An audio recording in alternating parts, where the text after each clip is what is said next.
Alright, hi everyone. My name is Marcus Chua, and today I'm going to be talking about zinc oxide nanowires. So, first off, I'm going to start by talking about the macro material of zinc oxide. So, at room temperature, zinc oxide is typically an odorless white solid. It also typically forms in a hexagonal or cubic structure. And so, this structure allows zinc oxide to have very high heat capacity and heat conductivity, as well as a high melting point. Additionally, in terms of electricity, zinc oxide has a very high electric conductivity and is able to sustain very large electric fields up to very high temperatures. So zinc oxide can also be synthesized into nanostructures, such as nano rods, nanowires, and nanoparticles, etc.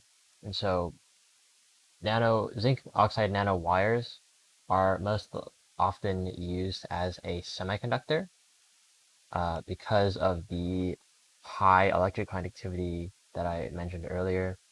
Um, and they have very high densities as far as semiconductors go. And so at the nanoscale, zinc oxide exists in a hexagonal wurtzite structure, which gives it slightly different properties. And so upon shrinking zinc oxide to the nanoscale, uh, you the zinc oxide becomes very size and structure dependent. And so zinc oxide nanostructures can be synthesized in a variety of ways, one of which uh, the most well recorded and well known technique is known as vapor phase synthesis, or VPS. And so through VPS, zinc oxide is vaporized through evaporation, chemical reduction, and gaseous reactions. And so from there, the vaporized zinc oxide is transferred and condensed onto the surface of a solid substrate. And so in the picture on the bottom left, you can kind of see that substrate is the yellow thing on the bottom. And the zinc nanowires are being condensed onto that substrate. And so the whole process is kind of carried out in a closed chamber with a gaseous environment. Um, and there are high temperatures to maintain this gaseous environment so that the zinc oxide gas can condense into these wires. And so within VPS, there is also a step known as VLS, or vapor liquid solid growth. And so VLS is a simpler and cheaper process compared to other vapor phase techniques, and it allows the zinc oxide to grow on large wafers, which is kind of the also the yellow thing that you're looking at in that bottom left picture.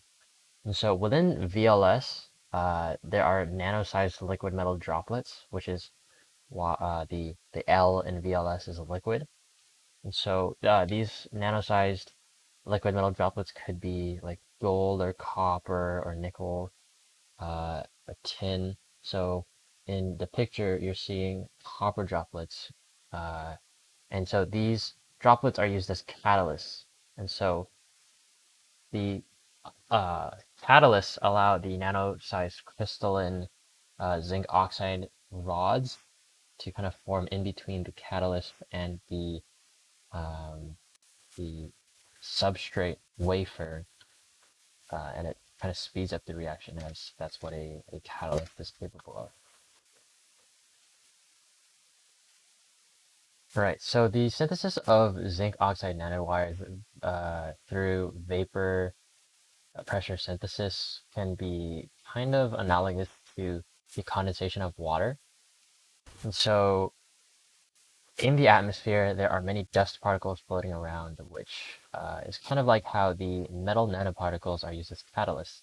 And so with these dust particles, the water is able to condense onto the particle and use the dust particle as a substance to aid the condensation onto and to become a kind of droplet from a gas to a a gas to a liquid.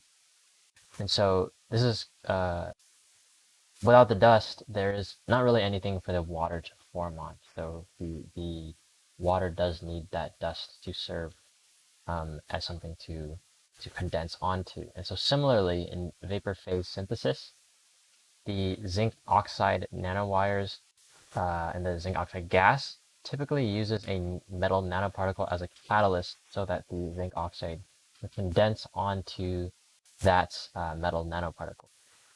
And so similar to the water on the dust, the zinc oxide uses the metal nanoparticle as the kind of base for which it can condense onto. So zinc oxide is one of the earliest discovered and most widely used oxide gas sensing materials.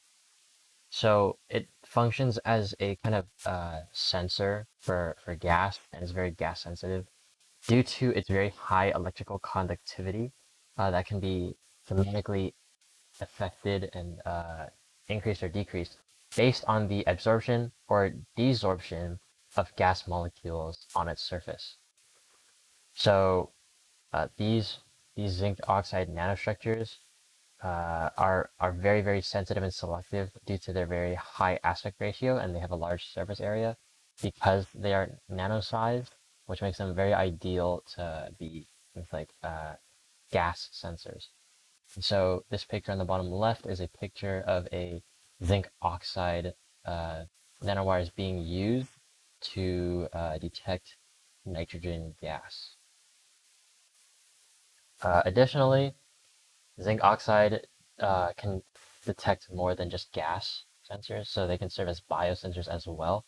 And so because zinc oxide nanostructures are non-toxic and very safe and compatible in the field of biology, it is an ideal material to monitor various enzymes within a normal pH environment. And so, for example, zinc oxide nanostructure based sensors are able to monitor penicillin levels by tracking the immobilization of the penicillinase enzyme within the stomach. And so that is how the zinc oxide nanowires can be used as a biological sensor. All right, and that is all I have for zinc oxide nanoparticles. Thank you for listening.